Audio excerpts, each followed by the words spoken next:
Selamat sore, Assalamualaikum. Selamat sore Ibu. Selamat sore Ibu. Waalaikumsalam. Waalaikumsalam. Oke, apa kabar sore hari ini? Kayaknya baru pada beres ya bekerjanya, atau malah masih di kantor? Lagi WFH Ibu. Bu. Udah selesai Bu. Yang masih WFH siapa? Saya Ibu. Paham WFH terus ya? 2 hari Ibu dalam seminggu. Oh, 2 hari dalam seminggu ke kantor. Iya. WFO gitu. WF apa?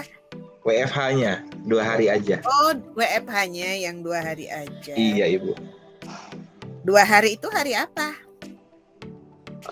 Kebetulan saya kebagian hari Kamis sama hari Selasa.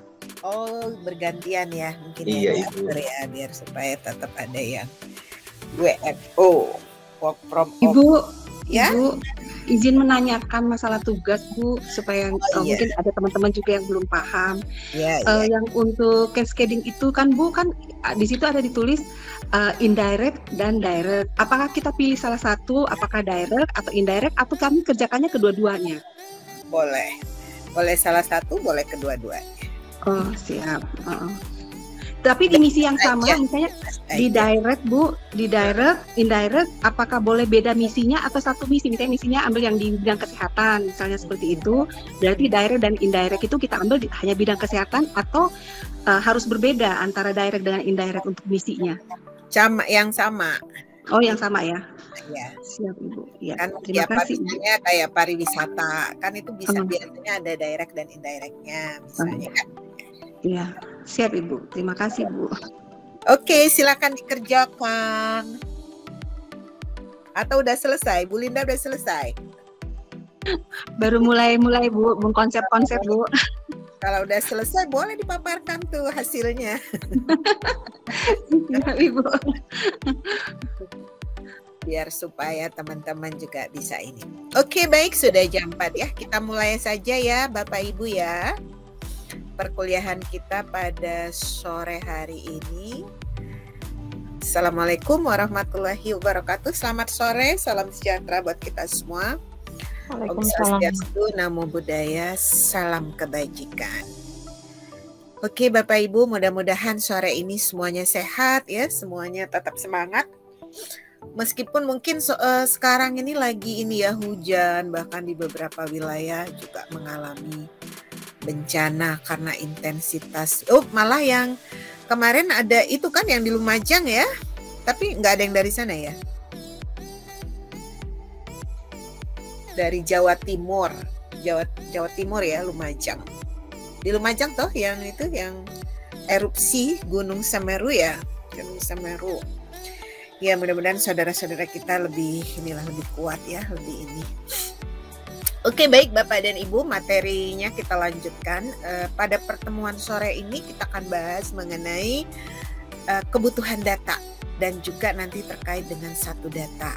Nah, mungkin nanti Bapak Ibu yang di daerah juga sudah berpengalaman bisa sharing ya dengan kita semua, atau juga yang di pusat gitu ya, kayak Pak Hamzah, Pak siapa lagi? Kalau yang dari pusat kan banyak tuh ya, yang dari Kemendagri, atau malah yang memang ngurusin gitu ya, atau yang jadi wali data, atau yang menjadi produsen data gitu ya. Nah, ini terkait dengan identifikasi kebutuhan data dalam perencanaan pembangunan. Nah, ada ungkapan ya, ada quote yang sebenarnya sangat relevan dan bagus banget ya terkait dengan ini. Good planning begins with good data. Setuju Bapak Ibu? Jadi perencanaan yang baik itu dimulai dengan data yang kira-kira good data itu seperti apa ya karakteristiknya. Good data. Jadi perencanaan itu akan sangat tergantung kepada kualitas data yang kita miliki, yang kita gunakan ya. Bapak Ibu? Ya Bu. Ya, menurut Bapak Ibu apa karakteristik dari good data atau kualitas data yang baik lah ya? Seperti apa?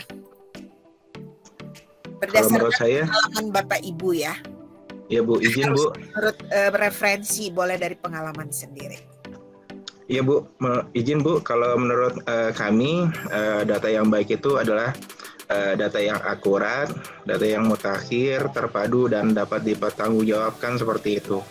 Dan nanti kedepannya bisa dibagi pakaikan untuk digunakan di instansi pemerintah pusat dan daerah lain sesuai dengan kebijakan Perpres 39 2019 tentang Satu Data Indonesia. Ibu, mohon izin.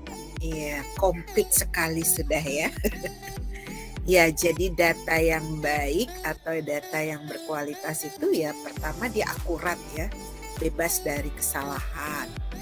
Kemudian dapat dipertanggungjawabkan, sumber datanya itu jelas gitu ya. Berasal dari memang yang punya kewenangan ya memproduksi data sebagai produsen data.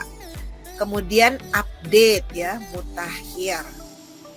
Dan kemudian ya biasanya juga tingkat availability ya, kemudahan diakses misalnya ya. Kemudian apalagi tadi Bapak? Dibagi pakaikan ya, sharing. Ya, betul.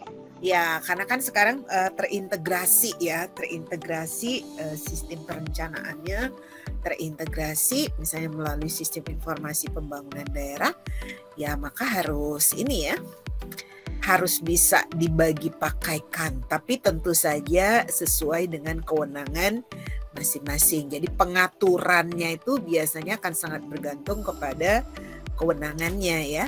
Jadi open gitu kan, openness gitu, itu kan semua juga tergantung kepada kewenangan ya. Jadi mereka-mereka yang memiliki kewenangan lah ya mungkin yang diberikan gitu ya.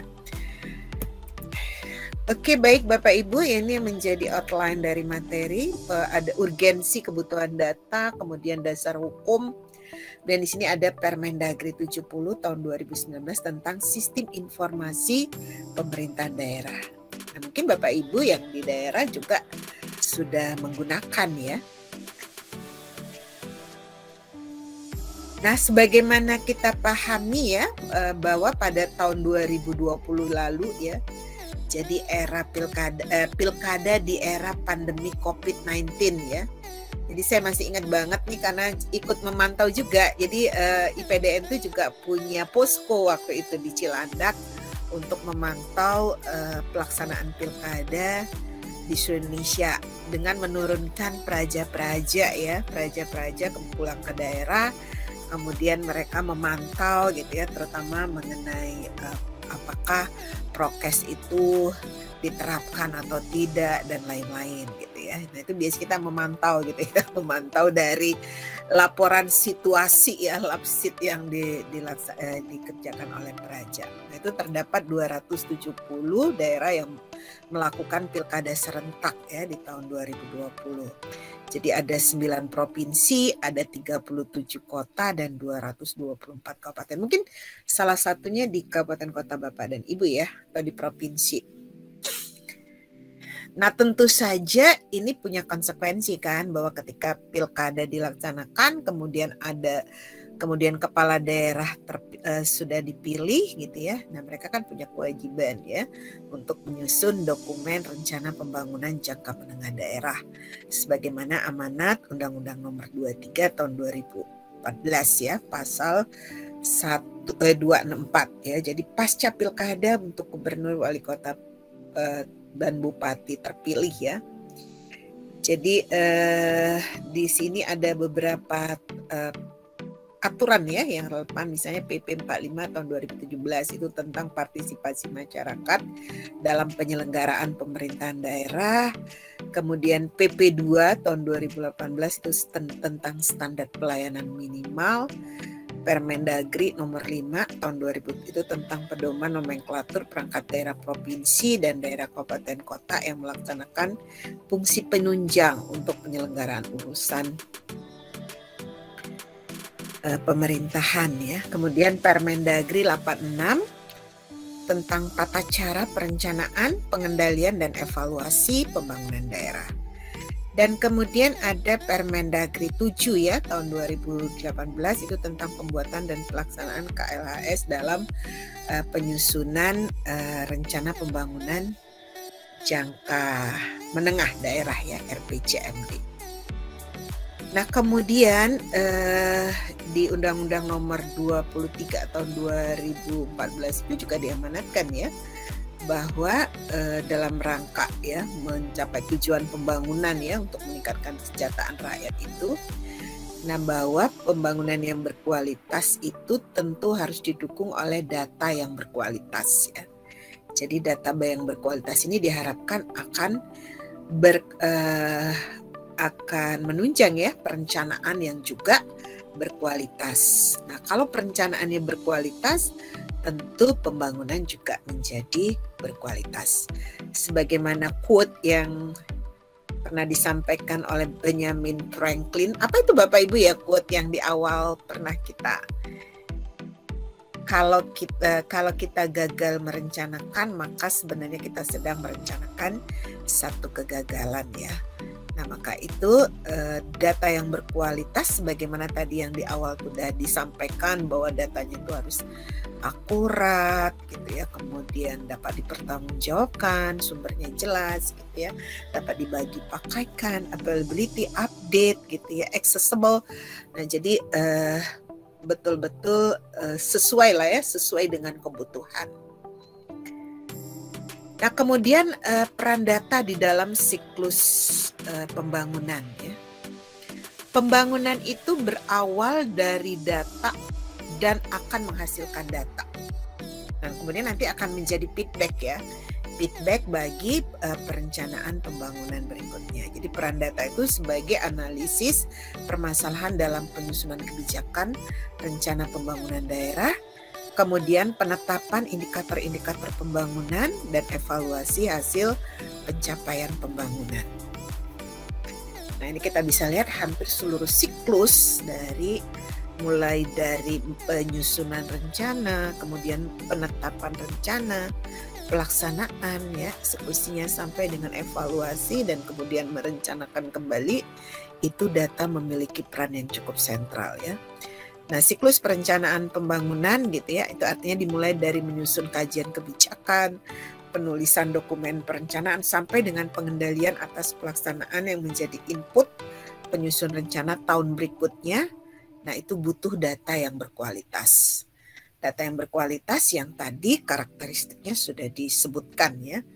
Jadi, nah itu bukan hal yang mudah ya. Mudah untuk diomongin, tapi pada kenyataannya seringkali tidak seperti itu kondisinya ya kan. Kalau berdasarkan pengalaman Bapak dan Ibu, kira-kira yang terkait dengan kendala terkait dengan data itu apa? Kadang-kadang data bersumber dari datanya maksudnya sama tapi sumbernya berbeda-beda, itu sudah beda misalnya ya, padahal objeknya yang dimaksud sama gitu ya. Tapi kadang-kadang justru datanya kok nggak sama ya, ini mana yang benar nih gitu kan. Nanti bagaimana nanti melakukan verifikasi gitu kan. Nah, siapa sebenarnya yang menjadi produsennya gitu kan. Nah, seperti itu. Nah, ini adalah dasar hukum. Yang menjadi dasar hukumnya ada Undang-Undang 25 tahun 2004 ini tentang SPPN ya, Sistem Perencanaan Pembangunan Nasional. Nah, itu di pasal 31 ada disebutkan perencanaan pembangunan didasarkan pada data dan informasi yang akurat dan dapat dipertanggungjawabkan. Nah, dapat dipertanggungjawabkan tuh harus jelas gitu ya sumbernya, termasuk metodologi pengumpulan datanya gitu ya. Kemudian ada Undang-Undang Nomor 23 tahun 2014. Nah, itu di pasal 262, rencana pembangunan daerah dirumuskan secara transparan, responsif, efisien, efektif, akuntabel, partisipatif, terukur, berkeadilan dan berwawasan lingkungan. Nah, kemudian di pasal 274 itu perencanaan pembangunan daerah didasarkan pada data dan informasi yang dikelola di dalam sistem informasi pembangunan daerah. Kemudian di pasal 391 pemerintah daerah wajib, nah ini wajib ya, nggak sunnah, ini wajib ya, menyediakan informasi pemerintahan daerah. Nah, informasi pembangunan dan keuangan daerah ya, termasuk di dalamnya yang dikelola di dalam suatu sistem informasi. Jadi ini benar-benar memang amanat dari undang-undang ya. Kemudian di Permendagri 86 itu di pasal 144 perencanaan pembangunan daerah didasarkan pada data dan informasi yang dikelola dalam sistem informasi pembangunan daerah. Jadi sistem informasi pembangunan, sistem informasi keuangan itu betul-betul amanat ya dari undang-undang. Kemudian ada lagi sistem administrasi kependudukan, SIAK. Nah, itu kan juga jelas-jelas ya gitu di dalam undang-undang itu diwajibkan gitu ya. Nah, kemudian di Permendagri 70 tahun 2019, nah ini tentang sistem informasi pemerintah daerah. Nah, ini sebagai ininya tadi ya, operasionalisasi dari amanat tadi ya. Kemudian itu di pasal 4 pemerintah daerah wajib. Jadi ada kata-kata wajib ya, menyediakan informasi pemerintah daerah yang terdiri atas informasi pembangunan daerah dan informasi keuangan daerah ya. Karena memang perencanaan dan ini kan menjadi satu kesatuan ya.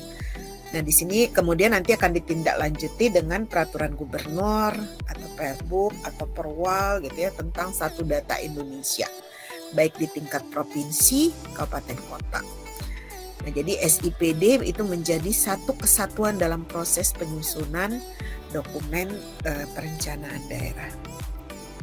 Jadi kalau ada yang punya akun juga boleh meinikan. Nah, ini Permendagri nomor 70 ya, tadi tahun 2019 tentang SIPD ya. Nah, itu sistem informasi pemerintahan daerah. Sistem informasi yang dibangun dan dikembangkan untuk menghasilkan layanan informasi pemerintah daerah yang saling terhubung dan terintegrasi dengan berbasis elektronik ya. Nah, sistem informasi digunakan untuk pengelolaan data dan informasi penyusunan, monitoring, dan evaluasi dokumen rencana pembangunan daerah secara elektronik. Apalagi kemudian kan ada perpres juga mengenai SPBE ya kan. Dilaksanakan oleh pemerintah daerah secara nasional. Maka itu tadi kan terpadu ya, terintegrasi. Nah, ini sistem informasi pemerintah daerah. Ini ruang lingkup ya, ruang lingkup dari SIPD yang tadi berdasarkan Permendagri 70 tahun 2019 terutama di pasal 2. Nah, itu terdiri dari ini ya, informasi pembangunan daerah. Nanti mungkin kita bisa, kalau kita bisa lihat situsnya, websitenya. Nah, itu ini. Kemudian informasi pembangunan daerah, ada informasi keuangan daerah, kemudian informasi pemerintahan lainnya. Nah, ini di informasi pembangunan daerah itu paling sedikit memuat ada data perencanaan pembangunan daerah, kemudian ada analisis dan profil pembangunan daerah, dan informasi perencanaan pembangunan daerah. Kemudian informasi keuangan daerah paling sedikit memuat ya.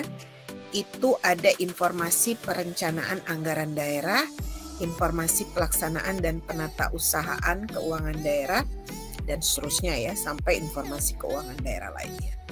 Kemudian di informasi pemerintahan daerah lainnya. Di situ ada informasi tentang LPPD, laporan penyelenggaraan pemerintah daerah. Kemudian informasi EPPD, evaluasi penyelenggaraan pemerintah daerah, dan juga informasi mengenai peraturan daerah. Nah, kemudian kalau terkait dengan pengelolaan e-database SIPD ya, ini berdasarkan Permendagri juga ya, tadi ya Permendagri tentang SIPD, terutama ini di pasal 9 ya. Nah, di sini juga ada berbicara tentang produsen data dan juga ada wali data. Nah, produsen data itu biasanya adalah perangkat daerah ya. Wali data itu adalah perangkat daerah yang membidangi urusan statistik. Nah, perencanaan data itu dilaksanakan oleh produsen data dan dikoordinasikan oleh Bapeda. Kemudian pengumpulan data itu dilaksanakan oleh produsen data dan dikoordinasikan oleh wali data ya. Nah, ini kan juga ada metodologi tertentu juga ya yang harus juga diinikan. Kemudian pengisian data ini dilaksanakan oleh produsen data dan dikoordinasikan oleh wali data dan Bapeda. Dan pemeriksaan data dilaksanakan oleh wali data bersama dengan Bapeda dan BPS. Evaluasi data Ini dilaksanakan oleh produsen data dan dikoordinasikan oleh Bapeda bersama wali data dan BPS. Ya. Nah, ini terkait dengan pengelolaan e-database dari SIPD. Nah, kemudian pengelola SIPD, ya. Pengelola SIPD ini ditetapkan dengan keputusan bupati, wali kota kalau di ini ya. Kemudian ditetapkan setiap tahunnya paling lambat pada minggu pertama bulan Desember. Kemarin ya. Nah, ini ada jabatan tim di situ, siapa pejabatnya dan apa yang menjadi tugasnya. Misalnya di sini ada penanggung jawab, misalnya pejabatnya adalah sekretaris daerah, kabupaten atau kota. Kemudian tugasnya mengambil kebijakan, keputusan dan pembinaan di dalam penerapan SIPD. Kemudian ada ketua atau koordinator, ada wakil ketua, wali data, ada sekretaris dan ada juga anggota. Dan pejabatnya tentu masing-masing yang terkait di sini. Kalau koordinator atau ketua itu kepala Bapeda ya, kabupaten kota. Nah, tugasnya sebagai administrator seluruh aplikasi yang ada di dalam SIPD. Kemudian ada wali datanya itu kepala perangkat daerah yang membidangi urusan statistik. Nah, ini mengkoordinasikan pengumpulan dan validasi data. Ada pejabat administrator pada Bapeda kabupaten kota yang melaksanakan tugas di bidang pengelolaan data. Dan juga kalau anggota ini seluruh kepala perangkat daerah kabupaten kota ya tentunya. Nah, ini terkait dengan apa itu sistem informasi pemerintahan daerah. Mudah-mudahan sih sangat tidak asing lagi ya.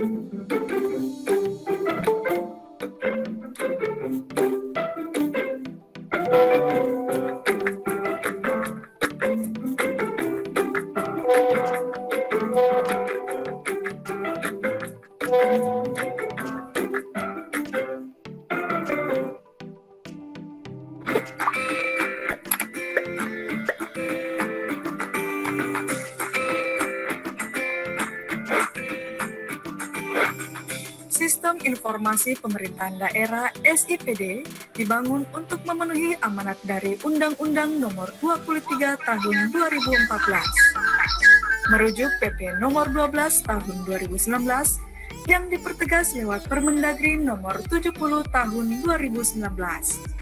SIPD dirancang untuk mendorong penyelenggaraan pemerintah yang lebih adaptif, responsif, dinamis, inovatif, dan akuntabel. SIPD sudah wajib digunakan mulai penyusunan APBD tahun anggaran 2021. Lantas, siapa sajakah stakeholders terkait yang dapat mengakses sistem SIPD? Akun Sekretaris Daerah sebagai Ketua TAPD yang berperan sebagai super admin, akun admin TAPD Perencanaan dan TAPD Keuangan yang berperan sebagai koordinator pada masing-masing proses, akun Kepala OPD serta pejabat dan staf di bawahnya yang didaftarkan dengan menggunakan nomor induk pegawai, dan akun Dewan untuk memfasilitasi pokok pikiran Dewan. Manfaat dari SIPD adalah meningkatkan efisiensi dalam proses perencanaan dan pelaksanaan pemerintah daerah, mendorong kolaborasi dan keterlibatan semua pihak dalam proses perencanaan, sistem yang terintegrasi, mempermudah dalam penyediaan informasi kepada pimpinan dan masyarakat. SIPD akan terintegrasi dengan sistem pengadaan barang dan jasa LKPP dalam hal pengawasan dari hulu ke hilir terhadap pelaksanaan pemerintah lebih mudah dilakukan melalui SIPD. Apa saja fungsi dan prosedur SIPD bagi pemerintah pusat dan daerah? Yuk simak!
SIPD memfasilitasi dari awal proses perencanaan yang meliputi rancangan awal, pokir, musrembang, usulan masyarakat terkait hibah bansos, sampai dengan penetapan RKPD di akhir tahapan.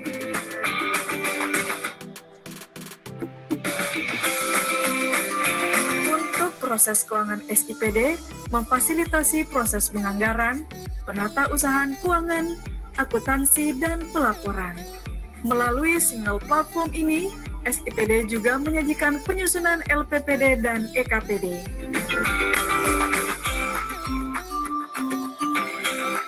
Melalui data yang terinput dari informasi pembangunan daerah dan informasi keuangan daerah secara akurat dan komprehensif.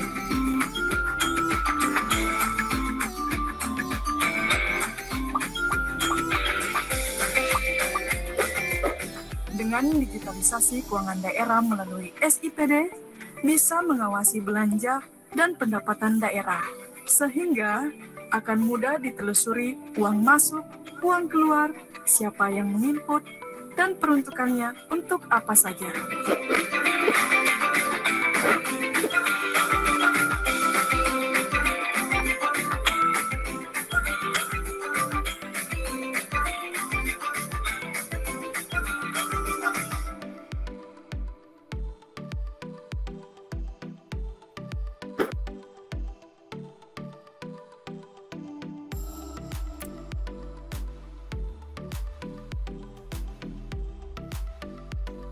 SIPD ya Bapak Ibu ya, SIPD. Kalau menurut pengalaman Bapak Ibu ya, biasanya ya yang terkait dengan data itu apa kendala dan kesulitannya di daerah?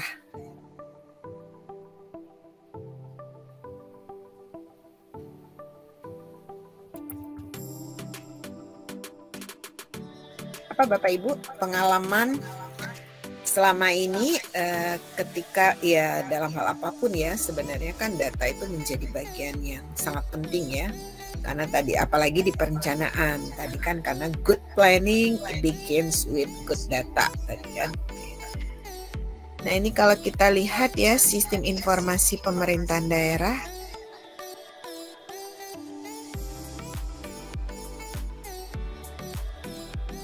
tadi sudah diinformasikan ya dari sisi ruang lingkup tadi bahwa di sistem informasi pemerintahan daerah itu ada sistem informasi pembangunan, kemudian ada sistem informasi keuangan, dan di sini juga ada sistem informasi pemerintahan daerah lainnya, gitu ya. Misalnya sistem informasi pembangunan daerah. Nah, di sistem informasi pembangunan daerah itu di sini ada data pembangunan daerah, ada perencanaan pembangunan daerah, dan kemudian analisa dan profil pembangunan daerah. Tadi kan memuat paling tidak gitu ya, memuat paling tidak. Nah, jadi ada data pembangunan daerah, perencanaan pembangunan daerah, analisis dan profil pembangunan daerah.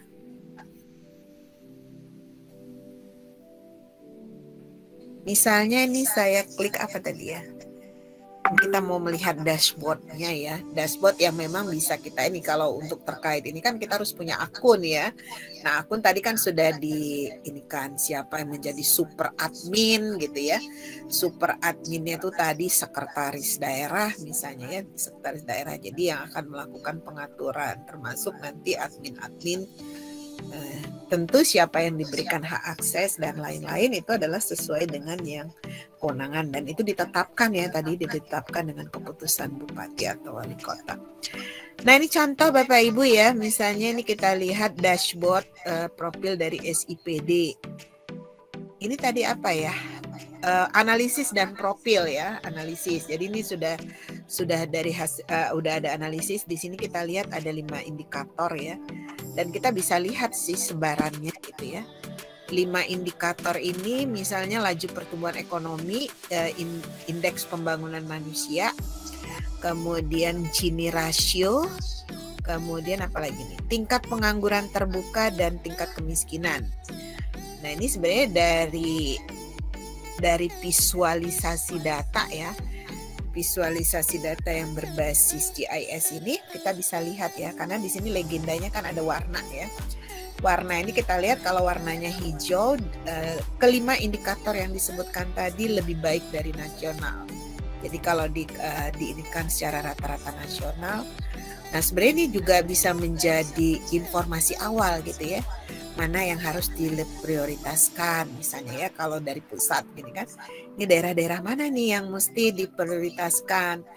Nah ini kalau kita lihat juga yang biru itu 4 indikator lebih baik dari nasional.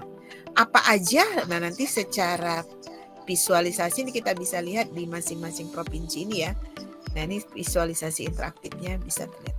Kemudian yang kuning ini 3 indikator lebih baik dari nasional. Kalau yang orange ya, kalau yang kuning 2 indikator lebih baik dari nasional, yang merah itu hanya satu indikator aja yang lebih baik dari nasional. Ya rata-rata nasional, selebihnya dia berarti berada di bawah ya. Nah ini kita lihat Aceh ini, Aceh Sumatera Utara itu masuk yang 3 indikatornya lebih baik dari nasional. Kalau Aceh itu indikator pertumbuhan ekonomi, kemudian indeks pembangunan manusia dan pengangguran terbukanya ya. Jadi ada 3 indikator yang dia lebih baik dari rata-rata nasional. Kemudian Sumatera Utara juga indikator tapi berbeda ya. 3 indikatornya itu indikator pertumbuhan ekonomi, pengangguran terbuka dan kemiskinan. Kalau Aceh tadi IPM ya. IPM sama dengan IPM ya. Di sini kemiskinan ya. Nah, kemudian yang bagus nih Riau ya. Riau dan Sumatera Barat nih biru. Ada 4 indikator. Jadi Riau ini pertumbuhan ekonomi, indeks pembangunan manusia, pengangguran terbuka dan kemiskinan. Sumatera Barat juga sama ya. Yang biru lagi ini adalah Sulawesi Selatan ya. Yang merah, nah merah ini kan cuma 1 ya. Kalau Papua ini sebagian besar adalah orange ya. Jadi dia 3 indikator ya lebih baik. Nah ini ada yang Gini ratio ya Papua, yang kalau Papua Barat sama ya. Pengangguran terbuka sama nih Papua Barat dan Papua.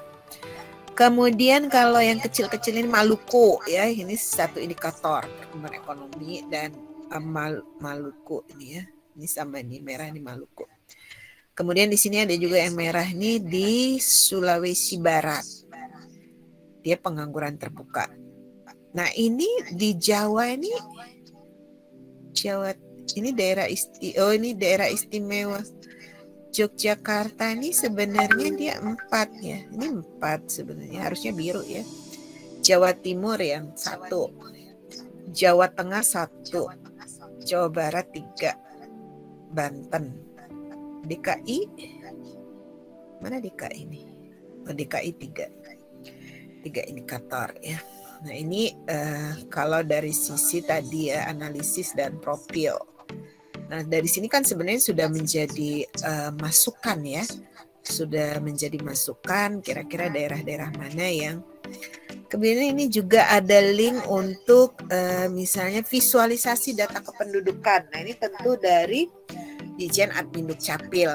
Jadi kalau kita lihat kabupaten kota dalam angka itu jumlah penduduk sudah tidak tersedia ya, paling kecuali kemiskinan gitu ya, tentang data kemiskinan. Karena sekarang data yang lebih dipecah itu adalah data yang berbasis registrasi ya, dari data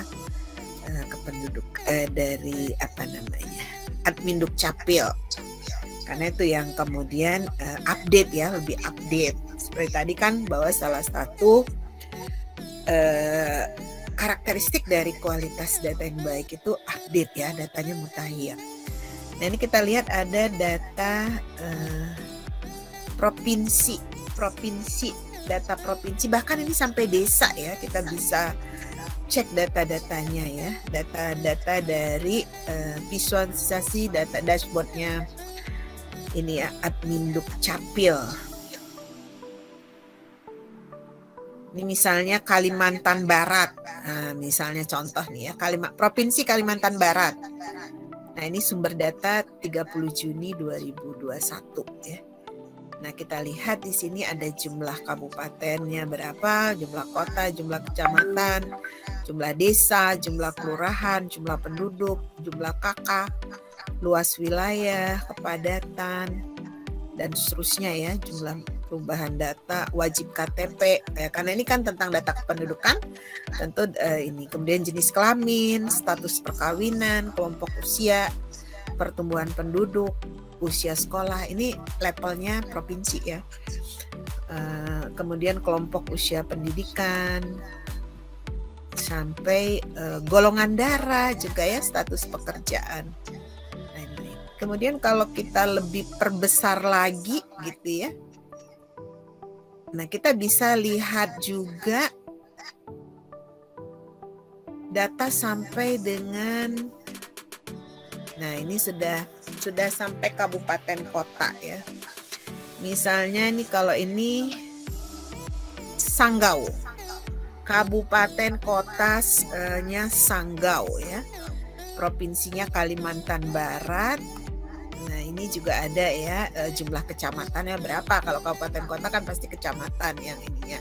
Jumlah desa, kemudian jumlah kelurahan, jumlah penduduk, jumlah kakak, perpindahan penduduk, jumlah meninggal, perubahan data, wajib KTP, agama, jenis kelamin, status perkawinan.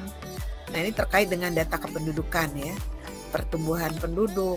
Nah ini kan biasanya kelompok usia ini kan juga penting ya, pertama misalnya di nanti yang terkait dengan berapa sih PAUD-nya misalnya ya, ada berapa yang usia sekolah gitu ya.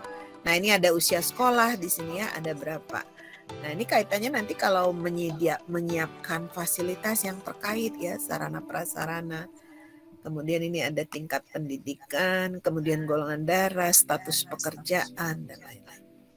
Nah ini kabupaten. Kalau kita lebih ini lagi, nah ini ada data kecamatan ya. Nah ini malah kelurahan udah ya, sudah kelurahan. Jadi desa Rahayu, Kecamatan Parindu. Kalau kita udah makin kita zoom, makin ini lagi kan kita dapat data sampai data. Nah ini data desa. Tapi sebenarnya kan kita bisa lakukan juga pencarian ya. Pencarian di searching juga bisa. Nah ini juga ada data-data yang terkait tadi. Terutama data-data, tentu ini adalah data-data yang berasal dari data registrasi ya, dari sistem informasi administrasi kependudukan ya. Jadi nah ini kalau ini kecamatan ya. Kecamatan misalnya ini tadi ini masih desa. Nah ini kalau ini kecamatan. Nah ini kecamatan Tayan Hulu misalnya ya. Jumlah desanya ada 11. Tapi kalau nanti kita zoom lebih ini lagi, kita juga bisa sampai dengan desa ya. Jadi kalau data kependudukan itu sudah terintegrasi melalui apa tadi ya, SIAK ya Bapak Ibu. Oke Bapak Ibu, sebelum kita lanjutkan, tadi ada pertanyaan saya terkait dengan data. Apa sih biasanya permasalahan yang terkait dengan data, permasalahan yang sering ditemui di dalam menunjang tugas sehari-hari ya? Apalagi terutama yang tadi datanya data yang berasal dari stakeholder terkait gitu ya, dari produsen data. Apakah bagaimana dengan satu data di kabupaten kota itu kan sudah wajib tadi kan, wajib menyediakan ya Fapon yang terkait dengan satu data. Jadi harusnya kita kalau mencari data sekarang kan harusnya lebih gampang ya. Kita juga bisa request di PPID misalnya. Oke Bapak Ibu, mungkin ada pengalaman. Halo. Ya Bu, mohon izin Bu, mungkin sharing-sharing Bu terkait dengan pengelolaan data. Ya. Mungkin konteksnya secara umum atau secara nasional ya seperti itu, tidak mengacu ke instansi terkait. beberapa instansi pemerintah pusat dan daerah. Jadi memang kondisi ataupun problematika dari sisi data itu adalah masih sangat kurangnya terkait dengan berbagi pakai data tadi sih, seperti itu Bu Etin, mohon izin. Dan kebanyakan memang mereka tidak mau memberikan datanya untuk digunakan ataupun diolah oleh kementerian lembaga ataupun pemerintah daerah yang lain, dan mereka beralasan mungkin dari sisi kerahasiaan data, kemudian ini data sudah diolah oleh mereka tapi tinggal digunakan, kayaknya mereka nggak begitu seperti itu, nggak rela seperti itu Bu Etin. Itu yang pertama.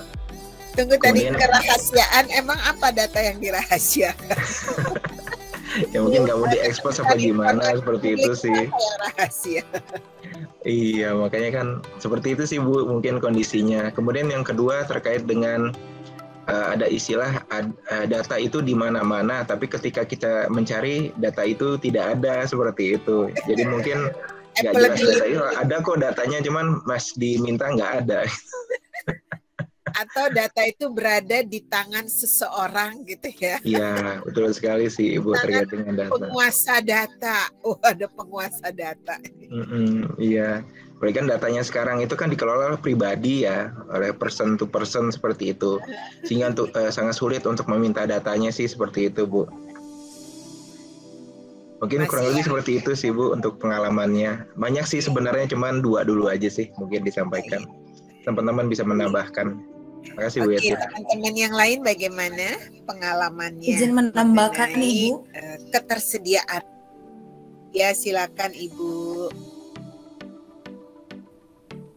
Ya, silakan. Ibu Nur. Kalau yang permasalahan mengenai data tuh mungkin sering temukan overload data yang masuk kali ya Bu. Misalnya tuh kayak ketika sebuah badan atau perusahaan yang sedang berkembang, maka data yang ada juga kan pasti akan ikut berkembang. Bila data yang masuk sangat banyak dan terjadi dalam waktu yang sama, maka beban pendataan itu akan menjadi overload, sehingga timbullah resiko data lama tertimpa dengan data timbullah resiko data lama tertimpa atau data baru tidak terekam dengan baik. Mungkin itu Ibu. Ya, karena sekarang itu kan kita sudah di era big data ya, karena volume data yang banyak, sehingga kalau memang pengelolaan datanya tidak direncanakan secara baik, mungkin saja bisa terjadi seperti itu ya, kewalahan karena overload data, karena data yang dihasilkan ya volumenya semakin besar, variasinya juga beragam gitu ya. Kemudian cepat gitu kan, produksinya cepat ya, setiap hari itu selalu ada data yang, apalagi kalau kita sudah based on ICT harusnya ya, itu sudah bisa terkelola dengan baik. Itulah makanya kemudian diamanatkan bahwa perencanaan, salah satunya kan tadi perencanaan pembangunan itu harus berdasarkan pada sistem informasi pembangunan ya, pembangunan daerah, karena ini meliputi kan terintegrasi, termasuk juga sistem informasi keuangan daerah. Oke, yang lain kira-kira apa tadi ya? Tadi yang data itu kalau dari Pak Hamzah tadi ternyata tetap aja kadang sulit gitu ya. Padahal sudah jelas-jelas produsen datanya siapa, tapi kemudian ketika diminta belum tentu ikhlas gitu ya, rela. Kemudian tadi juga ada overload data gitu ya. Izin Ibu menambahkan. Ya, silakan Ibu.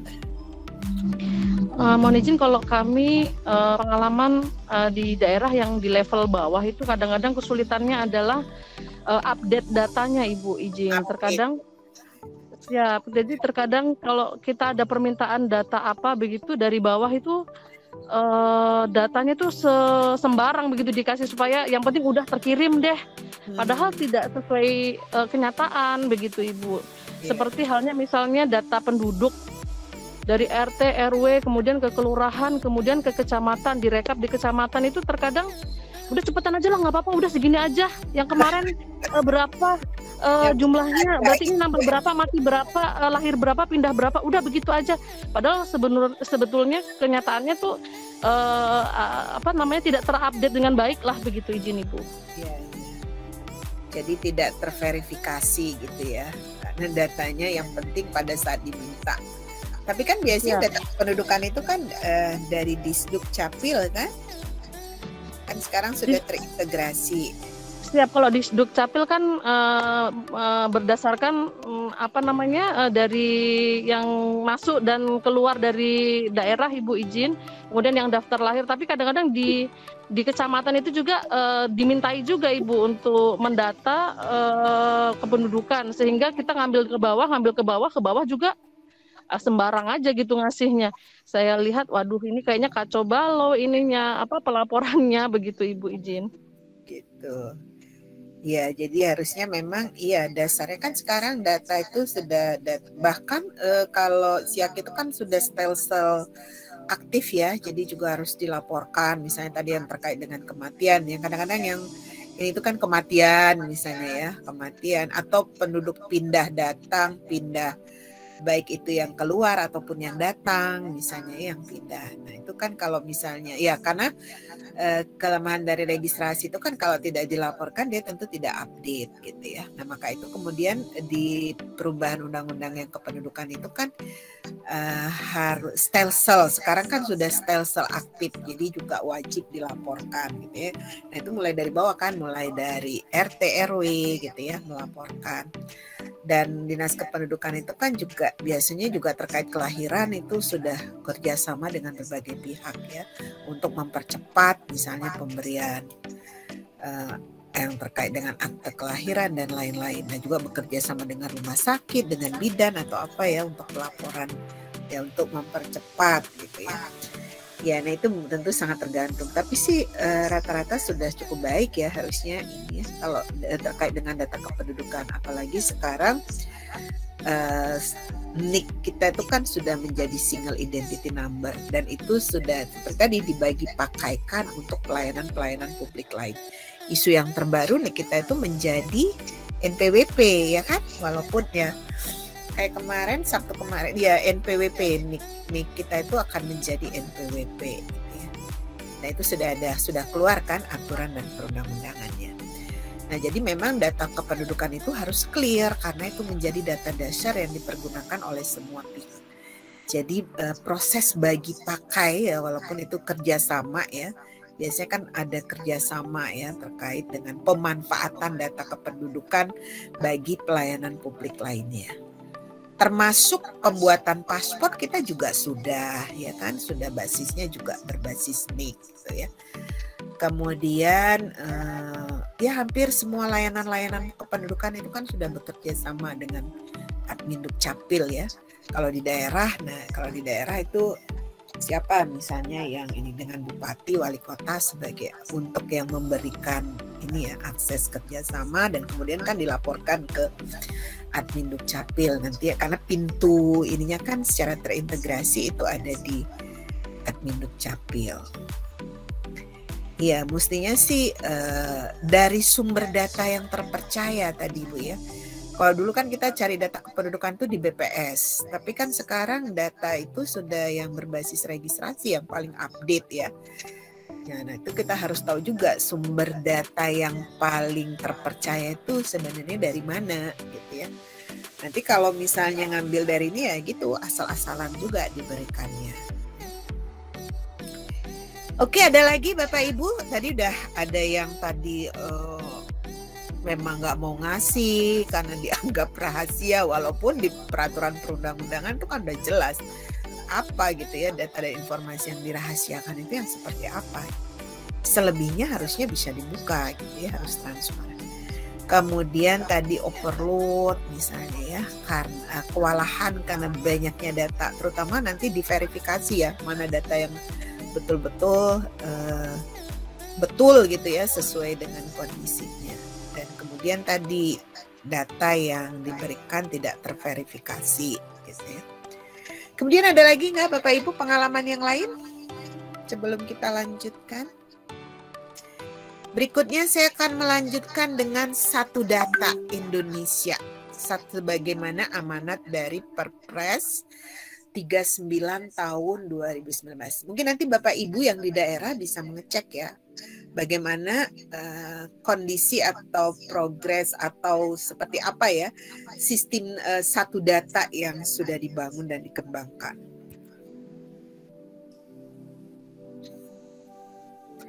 Mengapa perlu kebijakan data nasional? Nah, ini menjadi satu isu penting ya, bahwa untuk memperoleh data yang akurat, mutakhir, terpadu, dan dapat dipertanggungjawabkan, mudah diakses dan dibagi pakaikan, itu diperlukan perbaikan tata kelola data yang dihasilkan oleh pemerintah melalui penyelenggaraan Satu Data Indonesia. Nah, ini kebijakan data nasional itu di Perpres 9 2016 itu ada kebijakan satu peta. Nah, seperti tadi kan yang tadi SIPD maupun juga dengan WebGIS kependudukan, nah itu kan menggunakan kebijakan satu peta ya. Nah, sekarang kebijakan satu peta ini mengacu kepada apa yang dihasilkan oleh Badan Informasi Geospasial. Kalau dulu namanya Bakosur Tanal ya. Nah, jadi walaupun kalau kita lihat di Inagio Portal itu memang masih ada perbedaan skala ya, terutama kalau di Pulau Jawa dan di luar Pulau Jawa. Jadi kalau di Jawa itu dia sudah 1:25.000, tapi di luar Jawa itu masih 1:50.000 ya yang disediakan di Inagio Portal. Nah, itu biasanya kita nanti harus mengacu kepada kebijakan satu data. Jadi tidak lagi membuat data tetap sendiri gitu ya. Kita cukup download. Nah, biasanya formatnya adalah save file ya, satu. Nah, digital ya, peta digital. Kemudian Perpres 39 2019. Bukan Sarut ya. Kebijakan Satu Data Indonesia. Jadi nanti di level daerah juga ada kebijakan satu data, kemudian nanti diintegrasikan secara nasional itu menjadi kebijakan Satu Data Indonesia. Kemudian ada portal data nasional, portal Satu Data Indonesia. Ini juga amanat dari Perpres 39 tahun 2019. Jadi ada portal Satu Data, misalnya data Go ID gitu ya. Kemudian Jaringan Informasi Geospasial Nasional dan Inagio Portal. Nah, ini tadi ada kaitannya juga dengan kebijakan satu peta ya, KSP, kebijakan satu peta.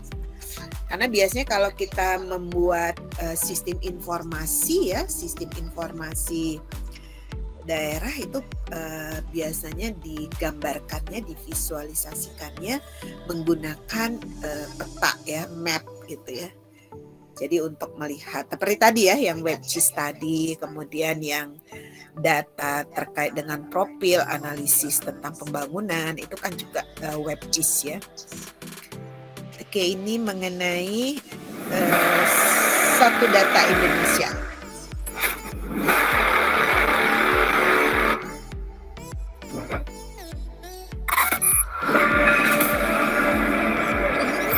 Indonesia kini sedang giat berbenah diri dari Sabang sampai Merauke, dari Pulau W hingga Pulau Rote, tak henti bersama mewujudkan pembangunan nasional guna meningkatkan kesejahteraan rakyat Indonesia.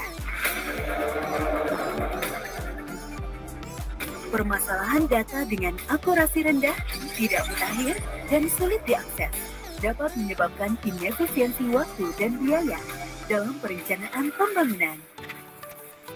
Dibutuhkan solusi untuk permasalahan data yang selama ini kerap menjadi kendala bersama. Untuk itu, diwujudkanlah Satu Data Indonesia melalui Peraturan Presiden Nomor 39 Tahun 2019. Satu Data Indonesia atau SDI merupakan sebuah kebijakan tata kelola data pemerintah yang bertujuan menghasilkan data yang akurat, mutakhir, terpadu, dan dapat dipertanggungjawabkan, serta mudah diakses dan dibagi pakaikan antar instansi pemerintah pusat dan instansi daerah. SDI hadir untuk mendukung perencanaan, pelaksanaan, evaluasi, dan pengendalian pembangunan.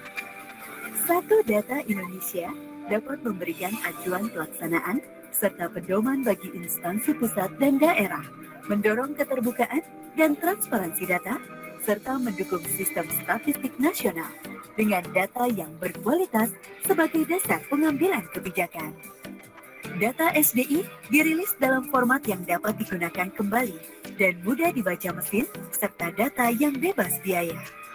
Untuk itu, SDI memastikan agar data yang dihasilkan oleh kementerian, lembaga, atau pemerintah daerah sudah memenuhi 4 prinsip Satu Data Indonesia yang terdiri dari 1. Standar data, di mana adanya satu standar yang mengatur metodologi yang meliputi konsep, definisi, cakupan, klasifikasi, ukuran, satuan, dan asumsi dalam data. 1. Metadata, adanya satu format terstruktur yang berfungsi untuk menjelaskan isi dan sumber data, sehingga memudahkan data untuk ditemukan, digunakan, dan dikelola kembali. Interoperabilitas data, yaitu kemampuan data untuk dibagi pakaikan dan dipertukarkan antar sistem elektronik yang saling berinteraksi antar pengguna. Menggunakan kode referensi dan data induk, yaitu karakter yang mempresentasikan makna dan maksud sebagai rujukan identitas data yang bersifat unik, agar data yang dihasilkan dapat divalidasi dan diverifikasi. Penyelenggara Satu Data Indonesia terdiri dari Dewan Pengarah yang bertugas untuk mengkoordinasikan penetapan kebijakan SDI, pelaksanaan SDI, pemantauan dan evaluasi SDI, serta penyelesaian permasalahan dan hambatan pelaksanaan SDI. Yang diketuai oleh Menteri Perencanaan Pembangunan Nasional atau Kepala Bappenas dan dianggotai Kementerian Perencanaan Pembangunan Nasional atau Bappenas, Kementerian Pendayagunaan Aparatur Negara dan Reformasi Birokrasi, Kementerian Komunikasi dan Informatika, Kementerian Dalam Negeri, Kementerian Keuangan, Badan Pusat Statistik, dan Badan Informasi Geospasial. Pembina data tingkat pusat bertugas untuk melakukan pembinaan penyelenggaraan SDI, menetapkan standar dan metadata, memberikan rekomendasi pengumpulan data, serta pemeriksaan ulang terhadap data prioritas. Yang terdiri dari Kementerian Keuangan, Badan Pusat Statistik, dan Badan Informasi Geospasial. Wali data tingkat pusat bertugas untuk mengumpulkan, memeriksa, dan mengelola data sesuai prinsip SDI, menyebarluaskan data, dan membantu pembinaan produsen data. Setiap instansi pusat hanya memiliki satu unit kerja yang melaksanakan tugas wali data. Produsen data tingkat pusat bertugas memberikan masukan kepada pembina data dan menteri. Untuk penyelenggara tingkat daerah terdiri dari pembina data tingkat daerah, wali data tingkat daerah, wali data pendukung, produsen data tingkat daerah, dan forum SDI. Dalam penyelenggaraan Satu Data Indonesia, dibentuk Sekretariat Satu Data Indonesia yang bertugas memberikan dukungan dan pelayanan teknis operasional dan administratif, serta tugas lainnya kepada Forum SDI dan Dewan Pengarah. Ada 4 tahapan utama dalam penyelenggaraan Satu Data Indonesia, yaitu perencanaan data, pengumpulan data, pemeriksaan data, dan penyebarluasan data. Satu Data Indonesia hadir untuk mewujudkan transparansi dan akuntabilitas pemerintah, sehingga data dapat mendukung penuh pembangunan nasional.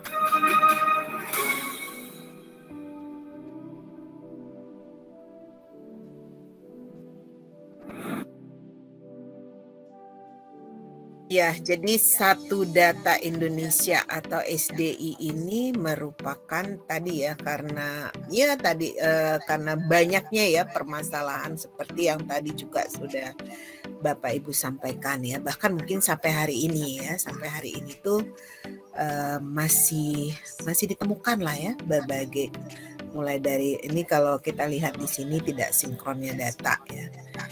Jadi maka itu kemudian keluar kebijakan Satu Data itu ya, kemudian diwujudkan, dilahirkan. Salah satunya itu tidak sinkronnya data. Nah, ini kalau kita lihat apa nih? Nah, ini pidato Pak Jokowi ya, bahwa tidak mau mengulang-ulang lagi tradisi lama, di mana perencanaan dan penganggaran banyak dan banyak ada yang tidak sambung gitu ya, kayak jaka sembung kagak nyambung gitu ya. Dan ini tidak boleh terjadi lagi, dan perencanaan betul-betul terintegrasi, terkonsolidasi, terorganisasi antar sektor, antar wilayah, antar pusat dan daerah, dan tidak ada lagi yang namanya ego sektoral. Seperti tadi yang disampaikan, karena kadang-kadang kan ini produk ini kan juga terkait dengan anggaran ya. Jadi kalau misalnya data kependudukan itu siapa gitu ya, maka anggarannya pasti akan dipusatkan di sana. Tapi kemudian kayak data kependudukan sebagai data dasar itu kan kemudian akan dibagi pakaikan gitu ya ke semua sektor-sektor lain yang terkait, terutama untuk pelayanan publik ya. Nah ini misalnya ini kementerian lembaga yang disebut-sebut Pak Jokowi menyajikan data berbeda-beda. Mungkin apa juga ya, Menpan juga mungkin ini ya. Nah ini mengungkapkan kekecewaan selama ini diberikan oleh kementerian lembaga, bukannya membantu data tersebut justru menimbulkan keraguan saat pengambilan keputusan ya, karena data ini adalah raw material dari information. Kemudian information itu kan raw material Pak untuk decision making ya. Nah kalau data atau informasi yang diberikan itu justru meragukan ya, kalau datanya berbeda kan jadi meragukan yang mana nih yang benar gitu ya. Nah mungkin nanti juga daya efikasi atau tingkat keampuhan dari kebijakan yang diambil kan juga akan berpengaruh gitu ya. Karena tadi data atau informasinya tidak tepat. Nah, maka itu pentingnya di sini pentingnya data untuk perencanaan pembangunan. Jadi penyusunan perencanaan pembangunan didasarkan pada data dan informasi yang akurat dan dapat dipertanggungjawabkan. Nah, itu sebagaimana tadi ada amanat dari undang-undang ya, undang-undang baik itu di undang SPPN ya, sistem ini, dan undang-undang pemerintahan daerah juga ya. Nah ini kebutuhan data mikro, data sensus misalnya. Ini untuk apa? Misalnya untuk penyusunan atau background study RPJMN dan RKP. Kalau itu di level nasional. Kemudian data sektoral. Data sektoral ini terkait dengan evaluasi capaian indikator pembangunan. Jadi mana yang sudah betul-betul berhasil diwujudkan dan mana yang belum, dan itu mungkin jadi feedback ya buat yang perencanaan berikutnya. Kemudian ini ada daerah dalam angka. Nah, itu di situ ada untuk evaluasi capaian indikator pembangunan wilayah. Baik itu RPJMN, RKP, SDGs, Lampit, dan lain-lain. Ini kalau yang di pusat ya. Nah, ini siklus penyusunan perencanaan pembangunan. Nah, ini tadi sudah jadi membutuhkan data yang berkualitas.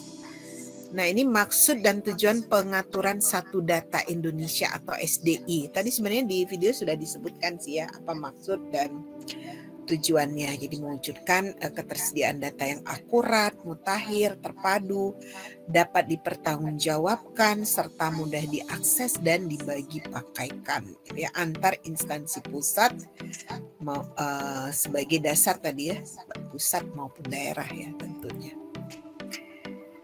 Nah, konsep satu data Indonesia sebenarnya tadi juga di video tadi juga sudah disebutkan ya, kebijakan tata kelola data pemerintah untuk menghasilkan data yang akurat, mutakhir, terpadu, dan dapat dipertanggungjawabkan, mudah diakses dan dibagi pakaikan. Jadi sebenarnya kalau kita mendefinisikan, ini kan gampang ya, tapi ternyata kalau di lapangan itu tidak semudah yang ini. Tapi ya kalau komitmen ya berbagai pihak harusnya bisa sih diwujudkan. Nah ini produsen data dan metadata. Nah ini terkait juga metadata ya, terkait tadi juga disebutkan untuk integrasi data itu kan juga perlu standarisasi data ya. Kalau tidak standar juga nggak akan bisa diintegrasikan gitu ya. Terutama kalau kita tadi pakai yang kayak WebGIS tadi ya, antara data di save file, kemudian data-data dukung lainnya apakah dalam format Excel dan lain-lain, ketika akan diintegrasikan kodenya bagaimana ya, metadata. Kadang-kadang misalnya antara BPS dan Kemendagri, coba kita lihat kode wilayah itu apakah sudah sama atau belum misalnya ya. Sehingga nah itu standarisasi data itu menjadi sangat penting ya. Terutama kita ketika kita akan mengintegrasikan data. karena kan tadi produsen datanya berbeda-beda. Sekalipun berbeda-beda gitu, kalau platformnya sama. Nah, kalau tadi tidak, ini kan harus ada interoperabilitas gitu ya. Nah, di sini wali data, pembina data, nah ini terkait dengan standar dan metadata ya. Nah, kode referensi dan data induk. Nah, jadi dalam hal geospasial adalah sistem referensi ini tadi, maka itu kenapa ada kebijakan satu peta, biar supaya peta itu yang digunakan tuh sama gitu ya. Jadi nah makanya kita gunakan peta yang amanatnya itu diberikan kepada BIG ya, Badan Informasi Geospasial. Nah tadi ini dibagi pakaikannya melalui portal Satu Data Indonesia ya. Atau kalau misalnya tidak tersedia, kemudian kalau kita request itu kemana gitu kan, harus jelas juga. Mudah diakses baik oleh pengguna data pemerintah, baik kementerian, lembaga, provinsi, kabupaten, kota, maupun pengguna data publik, perseorangan, kelompok orang, badan hukum, atau perguruan tinggi untuk penelitian. Ya kan kita sangat butuh banget data gitu ya untuk penelitian misalnya ya, untuk pengembangan ya, ataupun penyebarluasan ilmu pengetahuan. Nah ini substansi pengaturan Perpres tadi mengenai sistem Satu Data Indonesia atau SDI. Nah di sini ada 7 prinsip satu data. Jadi didasarkan pada sistem statistik nasional, mengacu kepada kebebasan informasi publik. Nah kalau tadi bilang misalnya ini datanya dirahasiakan, kenapa? Dari sisi aturan nggak rahasia kok gitu ya. Kemudian memahami hak cipta dan kepemilikan intelektual ya. Jadi ini mengenai haki gitu ya, atau paten. Didasarkan pada sistem informasi geospasial Indonesia. Nah itu biasanya di peta tanah airku ya, di Inagio portal. Didukung kebijakan fiskal untuk data, memperhatikan otonomi daerah dan desentralisasi, kemudian memperhatikan keamanan nasional, menjaga kerahasiaan pribadi dan data komersial. Nah ini kalau definisi satu data tadi sebenarnya udah. Nah ini Satu Data Indonesia harus satu standar data, satu metadata baku, interoperabilitas data, referensi data nasional. Termasuk misalnya pil datanya ya. Nah itu seperti apa? Nah itu nanti di metadata.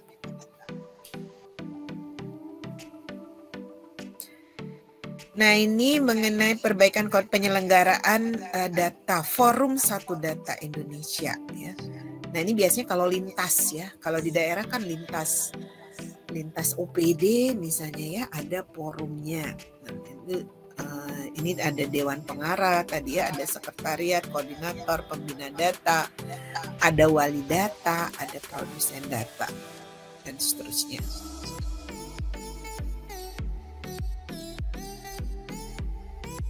Nah ini terkait perbaikan koordinasi penyelenggaraan data, baik itu pembina data, Dewan Pengarah, sinergi data, dan prinsip data Indonesia. Jadi ini benar-benar komprehensif ya, karena memang kebutuhan data yang tadi berkualitas itu memang sangat dibutuhkan ya di dalam berbagai aspek. Nah perbaikan kualitas data melalui penerapan prinsip satu data ya, jadi standar data, metadata, interoperabilitas data, kode referensi, dan data induk. Jadi kode-kode referensi, kode daerah. Nah itu biasanya nanti kalau misal di informasi geospasial itu kan ada yang terkait dengan latitude ya. Nah ini perkembangan Perpres tentang SDI ya. Tapi ini kita lewatkan saja. Nah ini perbaikan proses penyediaan data tadi juga udah disebut ya, bahwa kita mulai dari perencanaan data, pengumpulan data, pemeriksaan data, sampai penyebar luasan data. Nah pemeriksaan data ini dilakukan oleh wali data bersama dengan pembina data. Karena pembina data itu tadi yang juga akan mengeluarkan untuk standar metadata ya, dan data ini. Kemudian penyebar luasan data, metadata, kode referensi, data induk, data prioritas, dan jadwal rilis, dan atau pemutahiran data dilakukan melalui portal Satu Data. Indonesia. Ya. Karena kita di Indonesia. Nah, ini ada dashboard, ada aplikasi, dan ada portal data. Nah, biasanya nanti akan dibuat dashboard ya. Dashboard. Bahkan kalau ini kumpulan dari worksheet jadi dashboard, kumpulan dari dashboard itu menjadi story, dan sampai kemudian nanti divisualisasikan di portal data ya. Nah, portal Satu Data Indonesia itu adalah media bagi pakai data. Jadi kita untuk sharingnya di tingkat nasional yang dapat diakses melalui pemanfaatan teknologi informasi dan komunikasi. Jadi bagaimana dia menjadi real time visibility gitu ya. Nah, ini keterpaduan SPBE dan Satu Data Indonesia untuk mencapai tujuan pembangunan nasional. Nah, kalau di SPBE itu kan yang keterkaitan antara e-planning dan e-budgeting ya. Ada Krisna, ada Syrup gitu ya. Kemudian, nah di sini Satu Data Indonesia ini data itu untuk mendukung ya. Untuk mendukung ini layanan-layanan publik, termasuk layanan-layanan di internal ini. Sampai dengan e-services ya untuk pelayanan publik. Nah, satu data statistik misalnya ya, data geospasial dan data lainnya. Data lainnya ini di sini ada big data, data real time, data e-commerce dan lain-lain. Nah, ini kemudian ditampilkan, divisualisasikan dalam bentuk dashboard.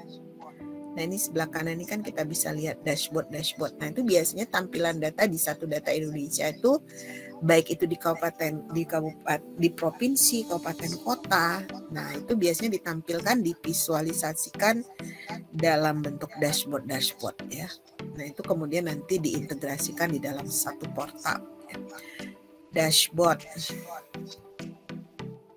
Nah, ini tadi misalnya ya, tadi ada kebijakan satu peta. Peta tanah airku. Peta tanah air. Ada yang sudah sering memakai Bapak Ibu untuk memvisualisasikan data? Nah, ini misalnya ada Indonesia Geospatial Portal atau INA Geoportal.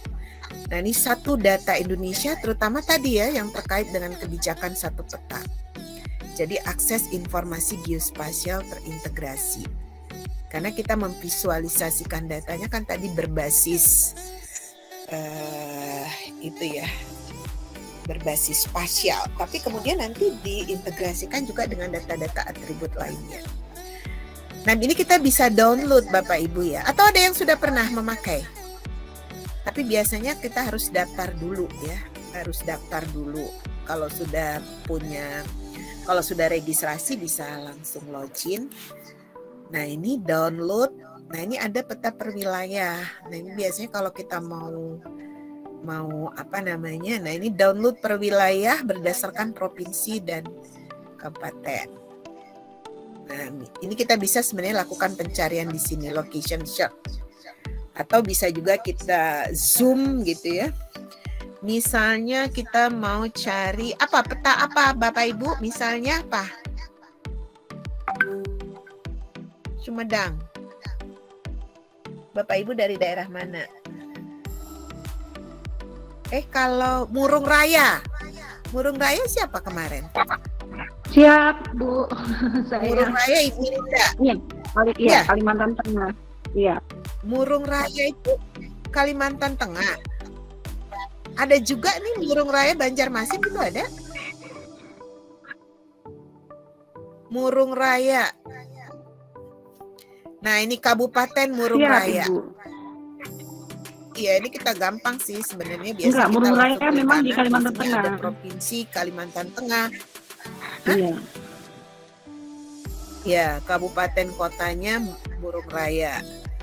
Kemudian kita pilih, nah khusus untuk di luar Jawa ya, itu skalanya 50.000 ya, 1:50.000. Nah, ini Murung Raya sudah keluar langsung icon untuk kita download ya. Jadi kita download semudah itu ya. Jadi sudah tersedia dalam kebijakan satu peta. Jadi nggak perlu lagi ya, nggak perlu lagi Kemudian kalau kita misalnya mau visualisasikan data itu misalnya kecamatan gitu, ya bisa. Nanti kan dari apa namanya, dari Murung Raya ini kan nanti akan bisa kita filter ya, kita filter mau kecamatan mana aja, apakah seluruh kecamatan atau kita mau fokus pada kecamatan tertentu. Nah kalau ini malah sudah sampai batas desa ya. Jadi mudah sekali karena tadi sudah didukung oleh kebijakan satu peta. Nah kalau saya biasanya menggunakan pembuatan dashboard atau visualisasi data itu menggunakan Tableau. Atau Bapak Ibu biasanya menggunakan apa? Tableau. Nah, biasanya kita untuk mengintegrasikan data. Nah, itu memang kadang kalau datanya tidak standar itu kita akan kesulitan. Menuliskan nama kecamatan aja. Kalau di save file misalnya di peta itu menuliskannya misalnya 2 kata digabung. Nah, kemudian di data atribut, misalnya data Excel yang kita punya, kemudian akan kita integrasikan, misalnya data kependudukan atau data apa ya, kemiskinan, atau data apa kita selaku produsen data, ketika kita akan integrasikan, kok nggak keluar, tidak tervisualisasi. Karena ternyata nggak standar. Penulisan nama kecamatan yang nggak standar, itu kita juga akan sulit mengintegrasikannya. Gitu ya. Ini tadi misalnya Murung Raya. Emang ini biasanya kalau peta digital ini gede ya, ukurannya itu gede, ratusan megabyte ya. Jadi karena dia, tapi ini kan memang sudah biasanya sesuai, mereka itu menggunakan pembuatan itu bisa dengan survei, bisa juga dengan foto udara misalnya ya. Jadi kalau kita mau ini menggunakan, ya biasanya kan kalau kita mau pelayanan ya, kayak misalnya registrasi untuk kalau PDAM misalnya ya, contoh di PDAM membuat apa ya, sambungan baru, permohonan sambungan baru. Nah sekarang itu kan biaya itu sudah langsung dicek kan di sistem informasi geografis. Nah sebenarnya jaringannya sudah ada belum sampai ke rumah, jadi sudah betul-betul udah GPS ya, jadi sudah ini GPS, jadi cepat sekali, jadi pelayanan itu menjadi lebih cepat, nggak perlu survei lagi gitu ya, cukup dilihat dari sistem informasi yang berbasis spasial tadi. Jadi apakah misalnya jaringan sudah sampai di situ atau belum. Nah lokasinya kan akan dicek ya menggunakan alamat yang formulir ya, dari formulir yang diisi gitu. Nanti akan kelihatan. Jadi sudah mungkin hanya dalam waktu berapa menit kalau memang jaringan sudah tersedia, atau misalnya kalaupun belum kan akan dihitung gitu ya, penarikan jaringannya itu yang terdekat itu dari mana misalnya. Nah, itu sudah bisa dihitung biaya. Jadi tidak lagi, kalau dulu kan mesti disurvei, udah disurvei dikasih tahu biayanya nggak jadi deh, kemahalan misalnya, kan itu sudah nggak efisien banget gitu ya. Beda dengan sekarang yang sudah menggunakan jaringan. Kemudian biasanya bicara satu petani juga digunakan kalau di DKI itu, di DKI atau di beberapa daerah misalnya layanan darurat berapa? 212 ya. Yang kayak 911 itu apa, layanan apa? Yang untuk ini. Nah, ini ada Murung Raya. 122, Bu. Ya, 122. Ya, nah sudah menggunakan itu kan Bapak? Kalau di Bekasi bagaimana? Di Tangsel sudah, Bu. Ya. Jadi dari situ kan, ya, jadi nanti dari situ kan kita akan bisa lihat rute terdekat gitu ya, mana yang akan bisa melayani paling cepat. Nah itulah yang paling terdekat lah yang akan melayani. Jadi betul-betul berbasis ini. Oke, tadi kita ini. Nah ini spatial file. Kita tadi sudah download Murung Raya. Murung Raya udah saya download tadi. Nah ini Murung Raya. Nah ini ada administrasi kecamatan.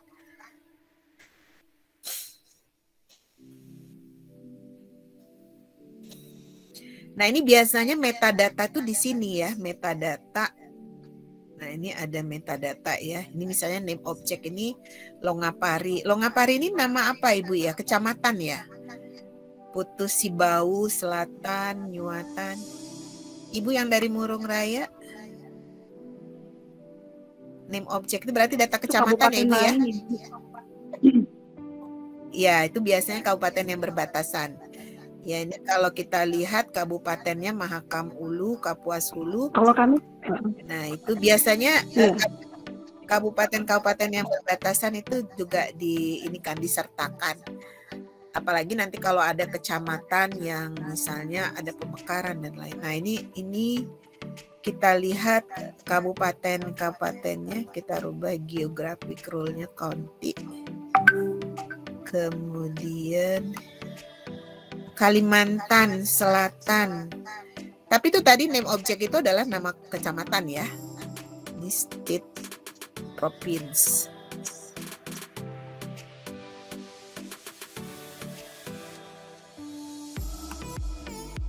Nah, ini misalnya geometrik. Ini Murung Raya masih seperti ini tampilannya. Tapi kemudian tadi di WAK, nah ini kita filter, kita hanya akan pilih yang, karena kan tadi ada kabupaten-kabupaten yang berbatasan ya, kita pilih misalnya Murung Raya. Ada berapa kecamatan Ibu di Kabupaten Murung Raya? Ibu siapa tadi? Ibu Linda ya? Ibu Linda Kabupaten Murung Raya bukan?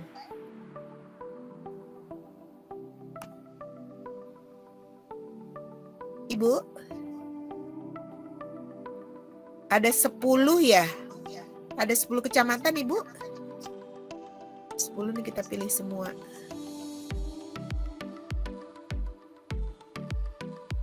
Halo, suara saya kedengaran nggak? Kedengaran Bu. Ya, kecamatan. Betul ya Ibu ya? Ada 10 kecamatan. Kecamatan Seriburian, Kecamatan Laung Tuhup. Nah, ini kemudian ini petanya sudah ada ya, peta wilayah administrasi untuk Kabupaten Murung Raya. Nah, ini nanti kita tinggal integrasikan dengan data lainnya. Seperti tadi ya, seperti di WebGIS itu ada data apa aja yang akan diintegrasikan, atau kemudian seperti tadi juga di SIPD ya. SIPD ini peta wilayah administrasi Kabupaten Murung Raya, provinsinya apa tadi? Kalimantan Tengah ya, Kalimantan Tengah. Kayaknya nggak asing nih nama Murung Raya, gara-gara Bu Linda. Betul ya, Bu Linda yang dari Bu Linda atau siapa? Bu Linda kan? Yang dari Kabupaten Murung Raya. Nah, peta administrasi Kabupaten Murung Raya. Nah, ini tadi berarti name object itu adalah nama kecamatan.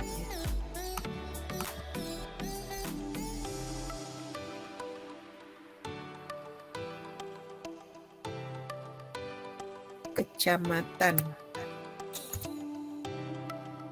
Nah, biasanya ketika kita memvisualisasi seperti yang saya sebut tadi ya, nanti kita misalnya mau integrasikan dengan data apapun lah ya, terkait dengan data pembangunan. Nah, itu kan misalnya data yang akan kita integrasikan Excel. Nah, Excel itu kan biasanya ada field name-nya. Nah, itu juga harus ini ya, kode-kode yang kita gunakan juga harus sama dengan kode-kode yang ada di data source yang save file ini. Maka itu kemudian ada standarisasi data. Kalau ini kan ada kode-kodenya juga nih sebenarnya. Nah, ini misalnya contoh terkait dengan data Excel. Ini kalau bawaan dari save file ini sebenarnya juga ada sih data Excel ya. Biasanya dengan, nah ini ada save area. Save area ini cuma ini doang. Tapi kalau misalnya mau data lain, nah itu tentu kita integrasikan. Nah, ini misalnya apa ya ini? Save area itu apa? Kalau di Indonesia kan apa itu ya?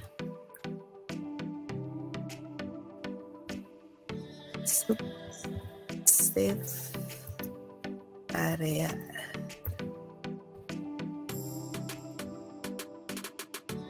Maka di sini akan muncul ya kecamatan SIP area. SIP area itu mungkin luasan area. Kemudian di sini juga ada data Excel nih, dia ada save length misalnya.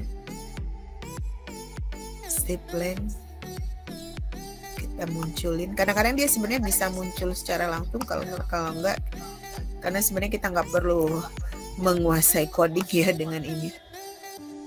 Ini save length.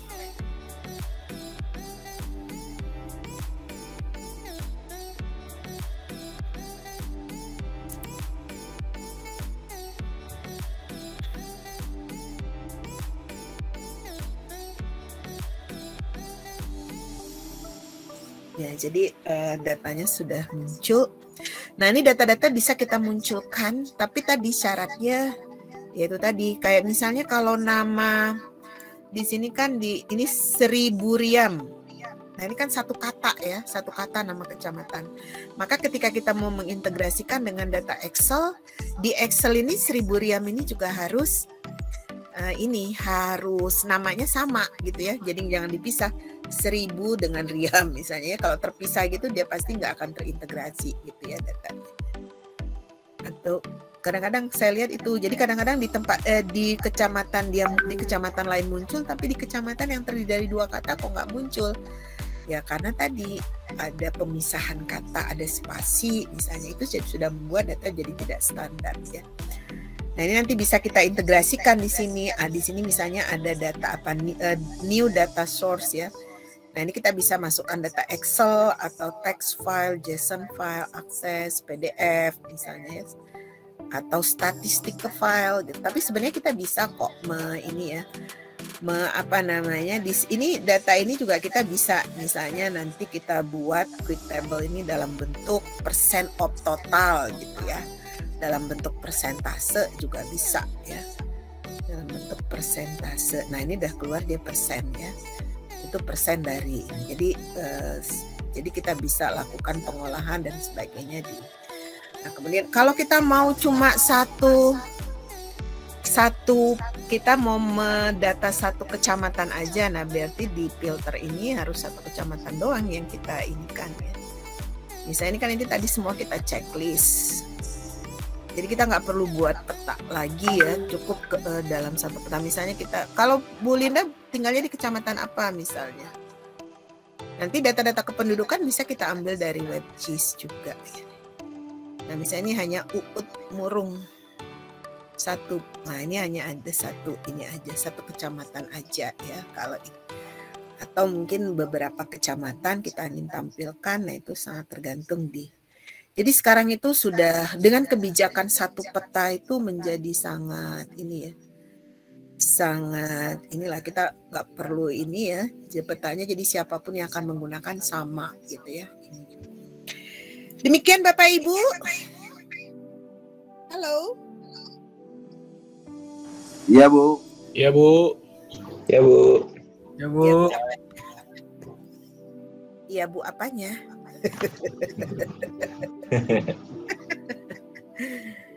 Ya demikian Bapak Ibu untuk ininya sudah di ini ya, sudah diisi ininya absennya ya, presensi perkuliahan hari ini jangan lupa untuk diisi. Oke, sampai di sini Bapak Ibu ada pertanyaan atau ada komentar atau ada hal yang ingin disampaikan terkait dengan perkuliahan kita pada sore hari ini dengan topik sistem informasi ya, pembangunan daerah dan satu data, kebijakan satu data Indonesia untuk mendukung tadi ya good data terutama tadi biar supaya good planning dan tujuan pembangunan bisa dicapai seefektif mungkin ya, seefisien dan seefektif mungkin. Demikian Bapak Ibu, ada yang ingin disampaikan Bapak Ibu? terkait dengan perkuliahan kita pada sore hari ini? Kalau tadi saya ingin menunjukkan bahwa standarisasi data itu penting ketika kita akan mengintegrasikan data, karena kan tadi sumbernya nanti akan macam-macam ya. Sumbernya itu dari masing-masing produsen data yang kemudian akan diintegrasikan. Kalau data kesehatan tentu dari Dinas Kesehatan, data kependudukan dari kependudukan, kemudian data tentang pemukiman, data tentang sumber daya alam, misalnya penyebaran sumber daya alam dan lain-lain. Nah itu masing-masing, atau tentang macam-macam lah ya, hasil pembangunan lain-lain. Nah itu semua akan diintegrasikan di dalam. Nah itu akan menggunakan tadi ya kebijakan satu peta. Oke, baik, kalau tidak ada pertanyaan, pertemuan hari ini cukup sekian. Assalamualaikum warahmatullahi wabarakatuh. Selamat sore Bapak Ibu. Salam sejahtera buat kita semua. Namo Buddhaya, salam kebajikan. Saya berhenti merekam. Sampai jumpa lagi.